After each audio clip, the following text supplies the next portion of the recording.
So coming to the geographical source, Cinchona is native to eastern slopes of Andes.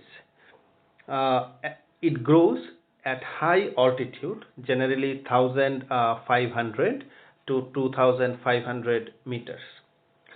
Uh, as we all know, Cinchona is it is the first anti-malarial drug has been discovered.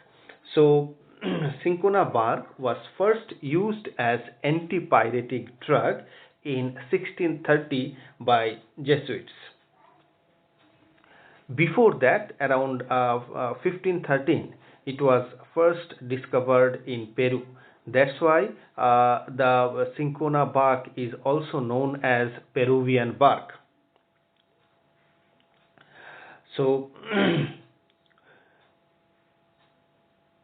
at that time in Peru, the viceroy, his name was Count Cinchon, and he introduced the Cinchona as antipyretic drug in their traditional system of medicine.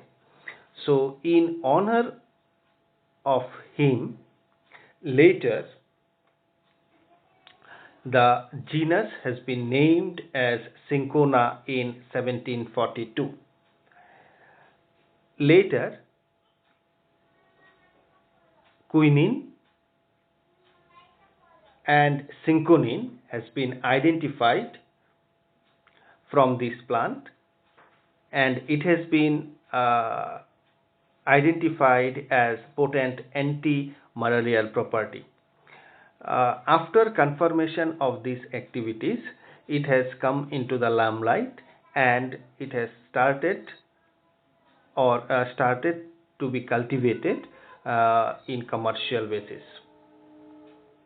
In India, mainly in Darjeeling region of West Bengal, Nilgiri hills of Tamil Nadu, and Kottayam of Kerala, the Cinchona species are cultivated for commercial purpose. So this is in brief regarding the geographical source and little bit of history of Cinchona bark. Coming to the cultivation and collection method, most of the Cinchona species means Cinchona chelicea, Cinchona saxirubra, Cinchona ledgeriana and Cinchona officinalis, they cultivated in tropical and subtropical climate. So as I mentioned, it requires higher altitude, around maybe 1000 to 3000 meter altitude is required, which favors its growth. Rich loamy soil with high amount of humus is essential for its growth. The soil is generally slightly acidic in nature, 4 to 5. Method of propagation includes broadcasting technique, budding or layering techniques. So waterlogging must be avoided. That's why in higher altitude, in slope areas, in valleys, it grows in commercial purpose. The rainfall includes 150 to 250 centimeter is favorable. Temperature 15 to 20 degrees centigrade. Collection is generally done from 6 to 10 years old plant. Then the bark is stripped off and it is shade dried.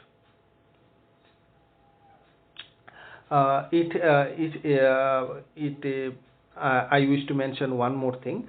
During last around 2009, 19 and 20 season, India has exported around 500 lakhs of quinine salt to the various countries of different parts of the world. So in terms of economy, Cinchona is a very important medicinal plant. Coming to the chemical test, the identification test is known as thalioquine test. So it is the mainly identification test for quinine. You have to take the drug and you have to treat with bromine water followed by dilute ammonia solution. So in the test tube you will find the emerald green color formation. So this indicates the presence of the quinine. Moreover, it also gives the positive result for all the general tests for alkaloids like Mayer's test, Hager's test, Dagendorf test, and Wagner's test. It also gives white precipitate with silver nitrate. So these are the few important things includes in Cinchona.